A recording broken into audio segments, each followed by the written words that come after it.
Hi all, it's me your Ratna. മുദ്ദുകവ് എന്നുള്ള പേര് കേട്ടപ്പോൾ ആദ്യം തോന്നിയത് മുദ്ദുകവ് ഇതിൽ മൊത്തം ഉമ്മയായിരിക്കുമല്ലോ ദൈവമേ എന്നാണ് ആദ്യം തോന്നിയത്. മുദ്ദുകവിലെ എൻ്റെ ക്യാരക്ടറിൻ്റെ പേര് ഗംഗ എന്നാണ്. ഒട്ടും പക്വതയില്ലാത്തൊരു കഥാപാത്രമാണ് ഗംഗ. എന്നാൽ ഗംഗ സ്വയം വിചാരിക്കുന്നത് ഒരുപാട് മെച്യോർഡാണ്, എല്ലാം അറിയാം എന്ന് വിചാരിക്കുന്നൊരു കുട്ടിയാണ്. പക്ഷെ പാവമാണ് കേട്ടോ, ഒരു പൊട്ടിക്കുട്ടി. ഫൈൻ ആർട്സ് കോളേജ് സ്റ്റുഡൻ്റ് ആണ് ഗംഗ. ഭരത് എന്നുള്ള ക്യാരക്ടറിൻ്റെ ലവറാണ്. മുദ്ദുകവ് എന്നുള്ള പേരും പിന്നെ ഫിലിമിലുള്ള ഈ ഉമ്മ ഫാക്ടറുമാണ് ഇതിനെ മറ്റു ചിത്രങ്ങളിൽ നിന്നും വേറിട്ട് നിൽക്കാൻ സഹായിക്കുന്ന പ്രധാന കാരണം. അതാണ് മുദ്ദുകവിൻ്റെ മെയിൻ ഹൈലൈറ്റ്, ഉമ്മ. ഇപ്പോൾ എല്ലാവർക്കും ട്രെയിലറൊക്കെ കണ്ടിങ്ങനെ കുറച്ച് കണക്കുകൂട്ടലുണ്ടായിരിക്കും, സിനിമ ഇങ്ങനെ ആയിരിക്കും, സിനിമ അങ്ങനെ ആയിരിക്കും. പക്ഷെ കാണാൻ പോകുമ്പോൾ മനസ്സിലാവും എന്നിട്ട് ഊഹങ്ങളൊന്നും അല്ല, വേറെയാണ് മുദ്ദുകവ്, വേറെ ഒരു ചിത്രം തന്നെയാണ് മുദ്ദുകവ് എന്ന് മനസ്സിലാവും. അതാണ് ഈ ചിത്രത്തിൻ്റെ സ്പെഷ്യാലിറ്റി. ഒരുപാട് സർപ്രൈസസ് ഉള്ളൊരു ഫിലിമാണിത്. ആക്ടിങ് കൊച്ചിലെ തലയ്ക്ക് പിടിച്ചൊരു സംഭവമാണ്. ഞാൻ അങ്ങനെ ഒരുപാട് പുറത്തൊന്നും ഇറങ്ങുന്ന ഒരു കുട്ടിയല്ലായിരുന്നു, അതിനുള്ള സാഹചര്യം ഇല്ലായിരുന്നു. അതുകൊണ്ട് തന്നെ വീട്ടിൽ ചുമ്മാ ഇരിക്കുമ്പോൾ ഫേവററ്റ് ഗെയിം എന്തായിരുന്നു എന്ന് വെച്ചാൽ റൂമൊക്കെ എല്ലാം പൂട്ടിയിട്ടിട്ട് അഭിനയം. കണ്ണാടിയുടെ ഫ്രണ്ടിൽ പോയി നിന്ന് ഞാനാണ് ഹീറോയിൻ എന്നുള്ള രീതിയിൽ അങ്ങ് അഭിനയിക്കും. തിരിയുക, ഇങ്ങനെ നോക്കുക, അങ്ങനെ നോക്കുക. പിന്നെ ഷിങ്കാറിൻ്റെ പൊട്ടെടുത്ത് ഇങ്ങനെ ബ്ലഡ് വരുന്ന പോലെ വരച്ചിട്ട് അഭിനയിക്കുക, കറങ്ങി വന്ന് താഴെ വീഴുക, തന്നെ അടിക്കുക, എന്നിട്ട് കരയുക, കണ്ണീര് വരുത്തുക. ഇതൊക്കെ ആയിരുന്നു മെയിൻ ഹോബി. പിന്നെ ഒരു 12th എത്തിയപ്പോഴായിരുന്നു ആദ്യമായിട്ട് ആങ്കറിങ് ചെയ്യാനുള്ള ഒരു ഓപ്പർച്യൂണിറ്റി കിട്ടിയത് ഒരു ചാനലിൽ. ആ പ്രോഗ്രാം പക്ഷെ പെട്ടെന്ന് പൂട്ടിക്കെട്ടി. അത് കഴിഞ്ഞ് ഡിഗ്രി ഫസ്റ്റ് ഇയറിൽ പഠിക്കുമ്പോഴത്തേക്കും കല്യാൺ സിൽക്സ് ഇല്ലേ, അതിൻ്റെ ഓണം ആഡ് ചെയ്യാൻ പറ്റി. പൃഥ്വിരാജ് ആയിരുന്നു അതിൻ്റെ അകത്ത് മെയിൻ. അപ്പോൾ ബാക്കിൽ കവർ പിടിച്ചുകൊണ്ട് കുറേ പേര് നിൽപ്പുണ്ട്, അതിൻ്റെ കൂട്ടത്തിൽ ഞാനും ഉണ്ടായിരുന്നു. പിന്നെ അത് കഴിഞ്ഞ് ആഡുകൾ പതുക്കെ കിട്ടാൻ തുടങ്ങി, നല്ല ആഡ്സ്.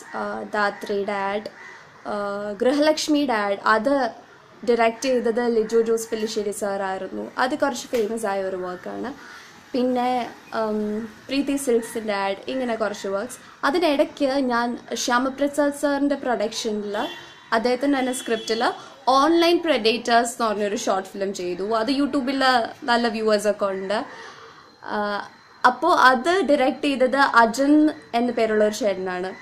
അജൻ ചേട്ടൻ അന്ന് എന്നെ ട്രസ്റ്റ് ചെയ്ത്, ഓക്കെ നിനക്ക് ചെയ്യാൻ പറ്റും ഈ ക്യാരക്ടർ, ചേട്ടൻ എനിക്കൊരു ഫ്രീഡം തന്നു, എനിക്കിഷ്ടമുള്ള പോലെ ചെയ്തോ, നീ അഭിനയിക്കണ്ട, നീ ജീവിക്കാമെന്ന് വിചാരിച്ച് ചെയ്തോ എന്ന് പറഞ്ഞായിരുന്നു. അതാണ് എനിക്കൊരു കോൺഫിഡൻസ് തന്നത്. അപ്പോൾ ഞാൻ ഹാർഡ് വർക്ക് ചെയ്യുവാണെങ്കിൽ, ഞാൻ ട്രൈ ചെയ്താൽ എന്നെക്കൊണ്ട് അഭിനയിക്കാൻ പറ്റും എന്നൊരു വിശ്വാസം തന്നത്. അത് കഴിഞ്ഞിട്ട് പിന്നെ എൻ്റെ ഫ്രണ്ടിൻ്റെ പ്രൊഫൈലിൽ എൻ്റെ ഫോട്ടോ കണ്ടിട്ട് ഒരു കാസ്റ്റിംഗ് കോർഡിനേറ്റർ വിളിച്ചു ഹൈദരാബാദിൽ നിന്ന്. അപ്പോൾ ആദ്യം ഞാനൊന്ന് മടിച്ച് നിന്നു. അയ്യോ, തെലുഗു മൂവി എന്നൊക്കെ പറയുമ്പോൾ ഒരുപാട് ഗ്ലാമറസ് ആയിരിക്കുമോ എന്നൊക്കെ വിചാരിച്ചു. പിന്നെ എന്തൊക്കെയായാലും എന്തോ ഒരു പോസിറ്റീവ് വൈബ് തോന്നിയിട്ട് ഹൈദരാബാദ് പോവാമെന്ന് വിചാരിച്ചു. അങ്ങനെ ഓഡിഷൻ കൊടുത്തു, അവർക്ക് ഓഡിഷൻ ഇഷ്ടമായി, അങ്ങനെ സൈൻ ചെയ്തു. അങ്ങനെ എൻ്റെ ഫസ്റ്റ് മൂവി സീതാ മാന്താലു രാമയ്യ ചിത്രാലു എന്ന പേര്, അതിനകത്ത് സീതയാണ് ഞാൻ.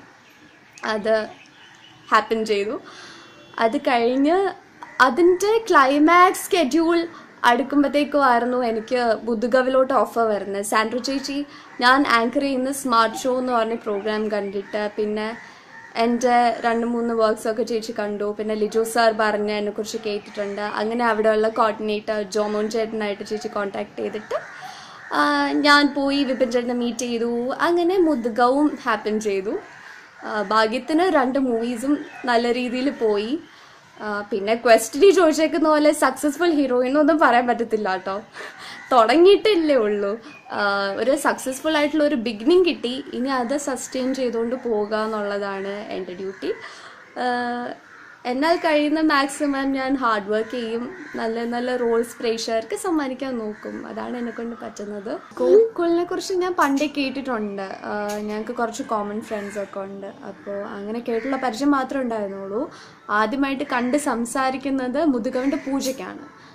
ആദ്യം കണ്ടപ്പോൾ ഞാൻ വിചാരിച്ചു ഭയങ്കര സീരിയസ് ആണെന്ന് തോന്നുന്നു, അങ്ങനെ സംസാരിക്കത്തൊന്നും ഇല്ല, ഷോ സെറ്റിൽ ബോറായിരിക്കും എന്നൊക്കെ വിചാരിച്ചു. പക്ഷെ അങ്ങനെയല്ല, പാവമാണ്, നല്ലൊരു ഫ്രണ്ടാണ് ഗോകുൽ. കൂടെ ഇരുന്നാൽ നമുക്ക് ബോറടിക്കത്തില്ല, ഭയങ്കര ഫൺ ലവിങ് ആണ്. പിന്നെ നന്നായിട്ട് കെയർ ചെയ്യും നമ്മളെ.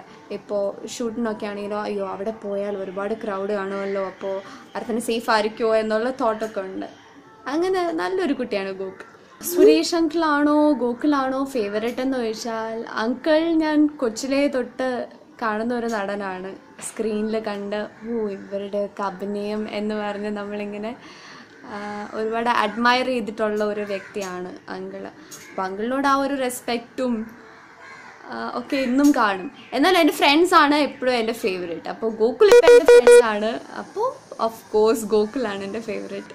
വിപിൻ ചേട്ടൻ വളരെ നല്ലൊരു ഡയറക്ടറാണ്, അത് സിനിമ കണ്ടിറങ്ങി എല്ലാവർക്കും മനസ്സിലായി കാണും.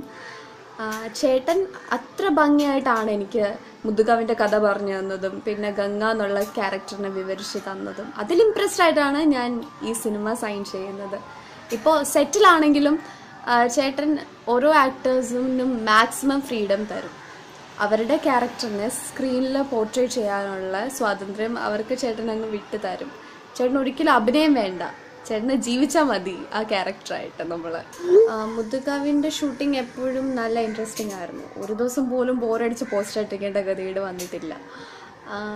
എന്തെങ്കിലുമൊക്കെ കാണും പറഞ്ഞു ചിരിക്കാൻ വേണ്ടിയിട്ട്. ഒരു ദിവസമാണെങ്കിൽ ഞങ്ങൾ ബീച്ച് സൈഡിൽ ഷൂട്ട് ചെയ്യുമായിരുന്നു. അപ്പോൾ ഒരു ഹോട്ടലിൻ്റെ ടെറസിലായിരുന്നു ഷൂട്ട് നടന്നുകൊണ്ടിരുന്നത്. അപ്പോൾ ഞങ്ങളവിടെ ഇരിക്കുമ്പോൾ ഇങ്ങനെ പെട്ടെന്ന് എല്ലാവരും കൂട്ടത്തോടെ ഓടുവാണ്. എൻ്റെയൊക്കെ മനസ്സിൽ ആദ്യം വന്നത് അയ്യോ ഇനിയിപ്പോൾ സുനാമി വല്ല ആയിരിക്കുമോ എന്ന് പറഞ്ഞ് പേടിച്ചോടുവാണ് എല്ലാവരും കൂടെ. പിന്നെയാണ് മനസ്സിലായത് കടന്നില്ലെന്തോ കൂട്ടത്തോടെ വന്നേണ അതാണെന്ന്. അപ്പോൾ അത് ഭയങ്കര ഫണ്ണായിരുന്നു, ഇങ്ങനെ ചമ്മിപ്പോയൊരു സംഭവമായിരുന്നു. എനിക്ക് ചെയ്യാൻ കിട്ടുന്ന എല്ലാ ക്യാരക്ടറും എല്ലാ സീനും എനിക്കൊരു ചാലഞ്ചായിട്ടേ തോന്നാറുള്ളൂ. കാരണം എന്നെ ഏൽപ്പിച്ചേക്കുന്ന ജോലി ബെസ്റ്റായിട്ട് ചെയ്യുക എന്നുള്ളതാണ് എൻ്റെ ചാലഞ്ച്. അപ്പം ഓരോ സീനും എങ്ങനെ ബെസ്റ്റാക്കാം എന്നായിരിക്കും എൻ്റെ മനസ്സിലെപ്പോഴും.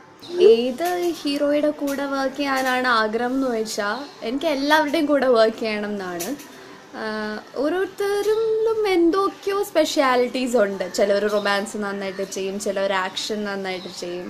അതുകൊണ്ട് തന്നെ എനിക്ക് അങ്ങനെ ഒരാൾ മാത്രം സ്പെഷ്യൽ അങ്ങനെ ഇല്ല. എനിക്ക് എല്ലാ ഹീറോസിൻ്റെയും കൂടെ വർക്ക് ചെയ്യണം. ആരുടെ കൂടെ ആണെങ്കിലും എനിക്ക് കിട്ടുന്ന ക്യാരക്ടർ നന്നായിരിക്കണം. ക്യാരക്ടറാണ് എൻ്റെ ഹീറോ.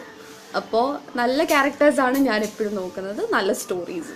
ദൈവാനുഗ്രഹിച്ച് മുതുകാവ് കണ്ടവരൊക്കെ നല്ല അഭിപ്രായമാണ് പറയുന്നത്. നിങ്ങൾക്ക് എല്ലാവർക്കും ട്രെയിലർ ഇഷ്ടപ്പെട്ടിട്ടുണ്ടെങ്കിൽ പാട്ടുകൾ ഇഷ്ടപ്പെട്ടിട്ടുണ്ടെങ്കിൽ ഉറപ്പായിട്ടും പോയി സിനിമ കാണുക. 100% എൻ്റർടൈനറാണ്. ആരും ബോറടിച്ച് തിയേറ്ററിൽ നിന്ന് ഇറങ്ങി വരത്തില്ല, അങ്ങനെ ഒരു ഉറപ്പ് തരാം. പിന്നെ എല്ലാവരും ഉറപ്പായിട്ടും കാണാൻ കേട്ടോ, മിസ് ചെയ്യരുത് മുതുകാവ്. ഇത്രയും നേരം എന്നെ സഹിച്ചതിന് thank you so much. By.